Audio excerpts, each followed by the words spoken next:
Allez, bonjour à tous, j'espère que vous allez bien. Aujourd'hui, update de marché avec un BTC qui pousse pas mal. On parlera également d'Ether, les altcoins, notamment un Hyperliquid qui performe bien. On verra trois cryptos que je vais demander d'analyser. J'ai noté Link, Resolve et Tron. Alors, je commence ici par le BTC. On est sur un niveau clé. C'est le niveau le plus important actuellement sur du moyen terme. Ça ne change pas. C'est le niveau qu'on regarde ces derniers temps. Moi, c'est le niveau qui m'a permis de réduire mon exposition. Ça m'a permis de réduire mon risque pendant toute cette partie. Là, ça va faire bientôt, ouais, ça fait une vingtaine de jours. J'ai globalement réduit mon exposition au moment du pullback ici, quand j'ai vu qu'on rejetait. C'est le vendredi 29 août, au moment qu'on a rejeté. Donc, voilà, le fait de réduire cette exposition, ça me permet tout simplement d'avoir les idées plus claires et de pouvoir réajuster mon plan en fonction de ce que je vois. Okay, moi, ce que je vois, c'est qu'on va avoir un marché qui va être très compliqué ces 3 prochains mois avec les baisses des taux qui arrivent et la volatilité qui va accompagner bien sûr ces baisses des taux. Et moi, ce que je veux ici, c'est regagner ce niveau-là. Honnêtement, si on regagne ce niveau-là, ça peut être très bullish pour BTC et également les altcoins. Le fait de repasser au-dessus des 113 500 à ce niveau-là, 113 000, globalement, on veut casser ce niveau-là, pour prendre large, pour vraiment être sûr du niveau, parce qu'il y en a qui vont dire 112 500, pour faire simple, on prend ces précédents sommets-là, globalement c'est 113 500, 113 300. Si on commence à clôturer en daily au-dessus de ce niveau-là, oui, on aurait un signal pas mal, puisque déjà on casserait cette zone de résistance, on casserait également ce tunnel H4, ok, et ça serait plutôt un signal plutôt très intéressant. Alors on a un point pivot monthly légèrement au-dessus, 113 378 dollars, mais voilà, pour moi, le plus gros niveau, il est là. Et on voit qu'on rejette un peu encore aujourd'hui. Alors, est-ce qu'on va marquer un top ou pas? Je ne sais pas. Moi, mon analyse reste la même.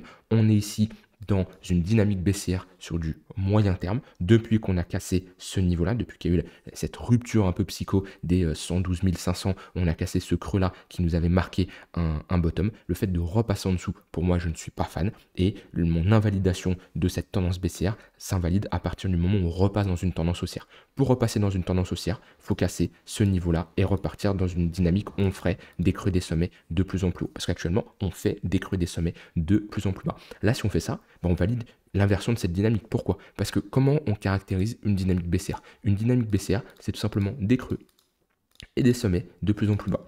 Est-ce que là, on a des creux et des sommets de plus en plus bas? Oui. Sommet, creux, sommet plus bas, creux plus bas, sommet plus bas, creux plus bas. Donc là, on est dans une dynamique baissière. Sauf que là, qu'est-ce qu'on fait? On fait un sommet plus bas, mais là, attention, on fait un creux plus haut. Ce qui nous montre que, attention, on a quand même une réaction acheteuse qui est notable, qui n'est pas encore confirmée, le bottom n'est pas confirmé, mais pour invalider cette tendance baissière, il faudrait cette fois-ci faire un sommet plus haut. Et idéalement casser un précédent sommet. Où là, on ferait plus creux et sommet de plus en plus bas, mais creux et sommet de plus en plus haut. Donc c'est c'est comme ça qu'on invalide une tendance baissière, c'est un changement de dynamique, et ça, c'est simplement un bottom. Parce que là, on a ce qu'on appelle une épaule, tête-épaule inversée. On a le creux à ce niveau-là, donc notre épaule, notre tête et notre épaule. Et la validation de la ligne de coup, c'est si on casse ce niveau-là. Donc moi, c'est ma seule confirmation bullish qu'on aurait sur le BTC, où là, je vous dirais, ok, BTC est prêt à repasser dans une tendance haussière et il est prêt à aller chercher les 117 000 dollars. Et à partir de là, qu'on aura fait ça, on pourra voir les prochaines invalidations, parce qu'à chaque fois qu'on a un plan, une hypothèse, qu'elle soit haussière ou baissière, on a toujours des invalidations. Ça permet de rester professionnel, parce que la plupart des gens qui trade et qui vous disent oui, là ça va monter, ça va baisser, et qui n'ont pas d'invalidation, c'est pas des traders et des investisseurs professionnels. Parce que si le marché se retourne, ils vont être bloqués. Parce que tout trader, tout investisseur a une invalidation. Que ce soit une invalidation technique, une invalidation temporelle, peu importe. Mais il a une invalidation. Donc ça, c'est sur BTC, globalement sur du moyen terme. Sur du long terme, mon analyse ne change pas. Je reste bullish tant qu'on tient ce creux-là des 99 000, 98 000 dollars. Bon, on aura le temps de reparler si on doit aller plus bas. Et voilà, moyen terme, j'attends la cassure de ce niveau-là. Ce qui serait bullish pour BTC, mais aussi les altcoins qu'on va évoquer juste après. Si je regarde sur du un peu plus court terme, alors là, d'ailleurs, on est toujours sur un niveau pour chercher des shorts. On en avait parlé quand on était ici, où je vous avais dit clairement, on est sur une bonne zone pour chercher des shorts, et la preuve, le marché a corrigé. Là, c'est pareil, on est sur une bonne zone pour chercher des shorts. Pourquoi? Parce qu'on est sur résistance, on est au niveau de ce tunnel H4. On a d'ailleurs des nouveaux points pivot weekly qui ont été créés, une nouvelle semaine, nouveau point pivot weekly. Ça, c'est le taf qu'on fait chaque début de semaine, de regarder les différents points pivot weekly pour avoir des niveaux d'intervention pour cette semaine. Et pour ceux qui souhaitent avoir des zones pour chercher des longues ou des shorts sur cette semaine, pour quelqu'un qui fait de l'intraday ou un peu du swing trading ou entre les deux, on va voir un point pivot ici 113 938, un autre 110 620 et ici les 107 735 dollars. Je vous rappelle, ceux qui veulent ajouter comme indicateur et les tunnels Vegas et les points pivots, vous pouvez mettre ici Multimeframe Vegas et vous ajoutez celui-là. Multimeframe Vegas, tunnel et point pivot de Nico Crypto, qui est un membre de la communauté Discord, qui nous a gentiment codé ce script. Je le remercie encore une fois. Donc voilà, si vous voulez, vous pouvez l'ajouter. Ça vous met un indicateur, enfin 2 en 1. Ça vous évite tout simplement d'avoir trop de graphiques sur votre chart. Surtout, je pense à ceux qui ont un TradingView gratuit. Donc voilà, on a ici les zones d'intervention intéressantes à surveiller. Puis là, BTC sur du court terme, on est un peu dans une tendance haussière avec un 5 minutes au-dessus du 15 minutes, 15 minutes au-dessus du 1 heure. C'est plutôt pas mal. On est un peu dans une compression entre le court terme et le moyen terme. Donc c'est pour ça une zone un peu d'indécision qui n'est pas facile à traiter et à trader actuellement. Et on verra bien sûr en fonction de la direction que va nous donner le marché après le 17 septembre, qui est la réunion de la Fed avec la baisse des taux ou non, une baisse, deux baisses, qu'est-ce qui va se passer. On verra bien sûr ça en détail et surtout le discours de Jérôme Powell. J'enchaîne directement ici sur Ether. Ether, on a un écrasement de la volatilité. On le voit bien en daily, le marché s'est clairement calmé. On reste dans une dynamique moyen terme haussière. Et pour moi, un signal ici, ça serait la cassure des 4500 dollars. Si on repasse au-dessus de ce niveau-là, on a vraiment la validation d'un signal très bullish. Parce qu'on validerait cette structure de W, cette pattern en W qui est tout simplement une structure de retournement bullish. Parce que là, on a entamé... On n'a pas trop inversé notre dynamique, c'était léger, des crus, des sommets de plus en plus haut, c'était globalement léger, mais le fait de repasser au-dessus de ce niveau-là, on valide un W de continuation de tendance et surtout de retournement de cette petite dynamique baissière. On voit bien là avec ce tunnel 1 heure qui fait office de résistance. Donc sur Ether, c'est le gros niveau à casser. Pour moi, j'ai pas de mal à le dire. Si Ether repasse au-dessus des 4500, c'est direction l'ATH. Okay, donc voilà, moi je peux avoir ici une réexposition si on a vraiment un break pullback avec de l'acceptation et une invalidation sous ce creux-là, sous le tunnel H4. Parce que si on fait ça pour réintégrer et aller en dessous, c'est clairement baissier et c'est pour moi pour aller chercher des targets beaucoup plus basses. Donc voilà, affaire à surveiller là-dessus sur Ether. Après sur du moyen terme, comme je dis, on reste haussier, mais je surveille globalement notre ami BTC, parce que c'est lui qui lead quand même un peu la tendance, même si Ether le surperforme sur les derniers temps. Je préfère quand même regarder BTC, surtout quand il casse des niveaux aussi importants. Au niveau des points pivots weekly, on en a 3 également nouveaux. 4461 dollars. Ici, on a le 4335. On voit qu'il a déjà fait office de résistance. On la break. Et là, ça serait bien de le flip en mode support. Et ensuite, on a les 4180 dollars. Donc, pareil, comme BTC, c'est 3 nouveaux points pivots weekly qui vont nous accompagner toute cette semaine pour prendre des décisions, que ce soit sur du court terme, enfin, principalement sur du court terme, comme les derniers points pivots l'ont fait. C'est toujours le plus important, comme je dis, c'est pas d'avoir 40 000 indicateurs. Moi, vous voyez, pour localiser mes zones, j'utilise des niveaux de support et de résistance, des tunnels Vegas, c'est tout simplement des moyennes mobiles qui permettent de matérialiser une tendance. Et ensuite, des points pivots qui sont des niveaux calculés en fonction des niveaux de la veille en daily ou de la veille en weekly ou de la veille en monthly, etc. etc. Ça me permet d'avoir des zones intéressantes où le marché est susceptible de réagir. C'est pas pour ça qu'il va réagir à 100%, mais il est susceptible de réagir. Et ensuite, quand on va chercher ces niveaux-là, j'attends tout simplement une réaction vendeuse ou acheteuse pour me positionner. Voilà, c'est comme ça que je trade, simple, efficace, c'est plus dur que ce qu'on le pense, c'est pas juste on trace un niveau, on rentre en short ou en long et tout va bien se passer. Après il y a de la psychologie, il y a du money management, il y a de la gestion de risque, il y a du trade management, etc. etc. Il y a une discipline à avoir pour être constant, mais voilà, déjà la première chose quand vous êtes devant une charte, c'est toujours de quadriller votre charte, de savoir où est-ce que vous allez intervenir. Voilà pour Ether. Alors, au niveau des altcoins, moi que j'aime bien actuellement, toujours hyper liquide. Hyper liquide, c'est quand même, c'est un truc de ouf cette crypto, faut le dire. Moi, c'est mon gros coup de cœur de 2025. Pour vous rappeler, hyper liquide déjà, moi de mon historique d'investisseur et de trader, c'est la toute première, le tout premier asset. On va pas parler de crypto, juste la toute première charte que j'achète en ayant moins d'1 an d'historique de prix, même moins de quelques mois, parce que je commence à rentrer en position lorsqu'on perd ce niveau-là et quand on a un retracement jusqu'au 12-13 dollars à ce niveau-là, parce que j'ai de fortes convictions et comparé, j'ai une règle. Dites-vous, j'ai une règle quand je me positionne en général sur des cryptos, j'aime bien avoir au moins 2 ans de chart. c'est-à-dire 2 ans d'historique sur du long terme. Je parle sur du long terme, sur du court terme, non, mais sur du long terme, je m'exige, je me mets cette règle d'avoir au moins 2 ans d'historique. Et sur Hyperliquid, c'est la seule exception que j'ai fait. Pourquoi? Parce que d'un point de vue fonda, c'est une pépite. Ok, d'un point de vue fonda, c'est l'un des meilleurs projets crypto. Faut le dire, c'est top 3, c'est le top 1. Bon, on prend pas BTC Ether parce qu'ils sont dans une autre catégorie, mais c'est pour moi Hyperliquid a sa place dans le top 5 de CoinMarketCap. C'est un projet, c'est une pépite cette crypto. Et c'est pour ça que j'en ai énormément accumulé quand on a baissé avec un prix moyen d'achat vers les 13 $. Je vous l'ai dit en direct, hein, les vidéos ils sont bien sûr toujours consultables. Et j'ai pris mes profits sur la montée. Actuellement, j'ai réduit de 50% mon exposition, c'est-à-dire j'ai pris un TP de 50% sur la montée globalement dans cette zone-là. Puis là, on continue cette hausse. Et voilà, c'est un projet qui continue à donner des news. Voilà, c'est un projet qui continue d'évoluer. C'est normal, d'innover. Voilà, c'est le mot que je cherchais. C'est normal, il est tout nouveau, mais entre les buybacks qu'il y a et j'en passe, c'est un projet pour moi qui continuera à performer et qui est toujours sous-évalué. Alors, ça peut être ouf parce qu'il est 11e ou 10e CoinMarketCap actuellement, 11e je crois. Pour moi, j'estime qu'il est toujours sous-évalué et qu'il a le potentiel de nous faire une Solana comme Solana nous a fait en 2021.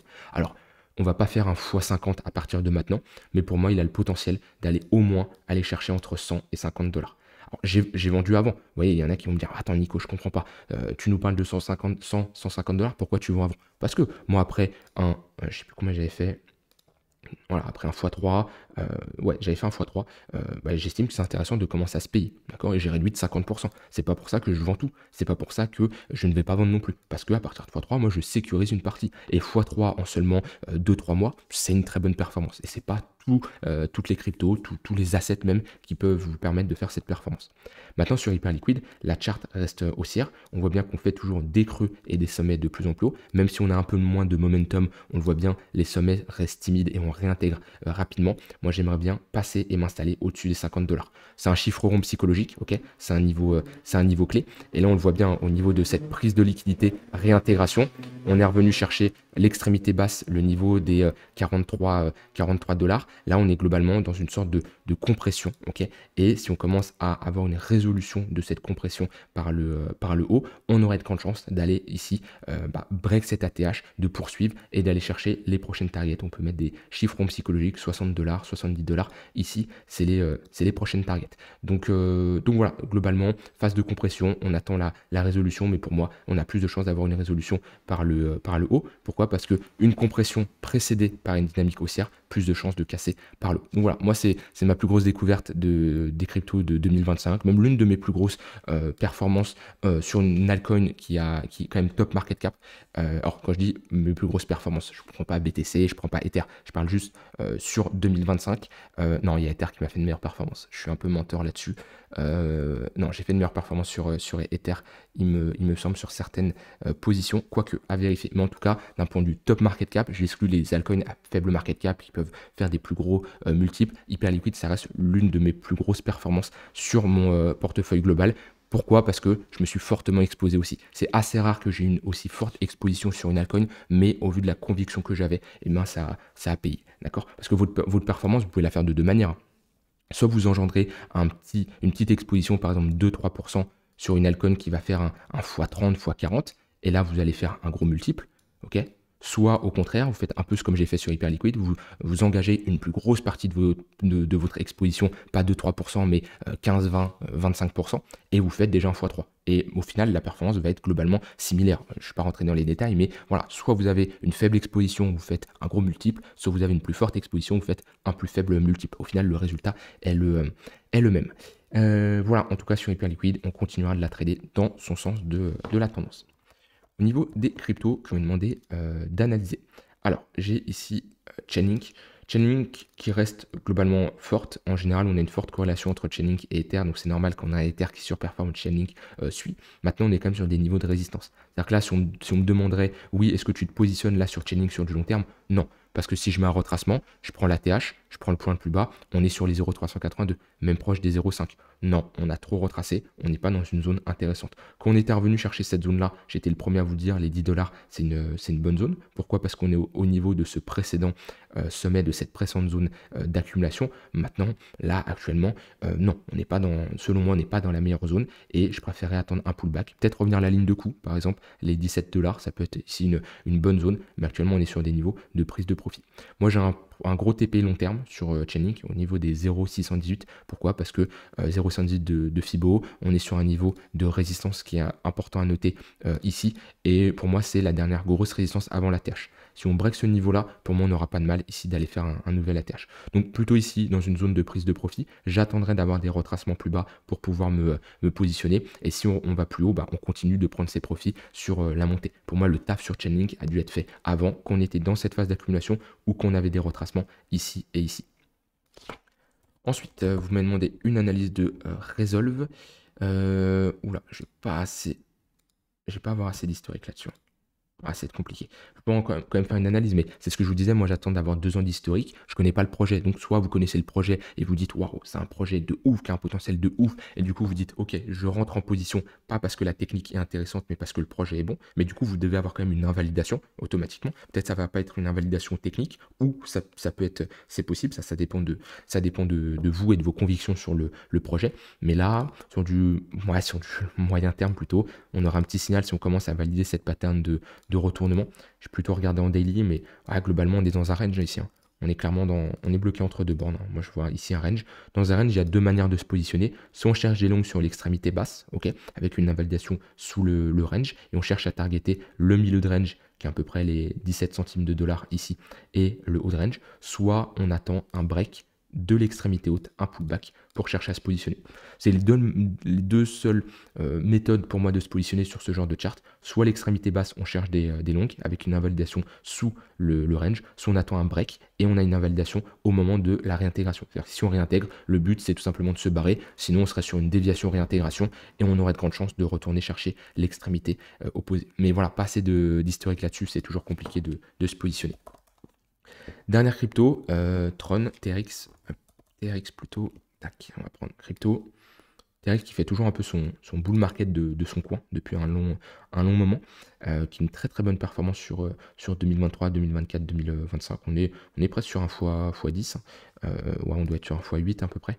Si je prends ici le point le plus bas, ouais, on est sur un x7, allez. Encore, j'ai pas pris le point exactement le plus bas, mais très bonne performance. On reste dans ce flux haussier avec ce tunnel daily. Je me rappelle, sur Tron, c'est le tunnel daily qui est de la tendance. Vous voyez, on prend des moyennes mobiles, on met ici un tunnel daily et il fait office de support depuis un long moment. Donc la tendance long terme est préservée sur Tron tant qu'on tient ce tunnel daily. Si on commence à repasser en dessous, oui, là on aura un signal qui serait pas terrible, mais pour le moment, rien d'alarmant. À chaque fois qu'on pull back, on a des opportunités. Là, qu'on a comme ça une forte baisse, moins 20%, ça peut être une opportunité pour se positionner sur un tunnel. Maintenant, on est trop pour l'investissement long terme, vous vous en doutez. On n'est pas ici sur des bonnes zones de localisation pour se positionner. On attend toujours des retracements du moins 50, moins 60%, comme qu'on était ici. Maintenant, là, c'est trop tard et on est plutôt dans une stratégie de prise de profit. Je prends ici le sommet, je prends le point le plus bas, je mets des extensions. On a même atteint les 1,10 de 100% d'extension, où on a consolidé, vous voyez, on a rejeté. C'est toujours des niveaux de prise de profit. Maintenant, là, il n'y a rien à faire sur du long terme. Soit vous avez raté le train et vous attendez des retracements, soit vous êtes dans le train et vous prenez vos profits sur la montée. Voilà, j'ai terminé là-dessus sur les cryptos. Pas grand-chose à dire, pas trop d'opportunités en ce moment moi de mon côté. Tant que j'ai pas des réintégrations et des signaux un peu plus bullish, on sera vigilant là-dessus les prochains jours. Je vous laisse avec ça, je vous souhaite une très bonne soirée et je vous dis à demain pour une prochaine vidéo. Bye bye.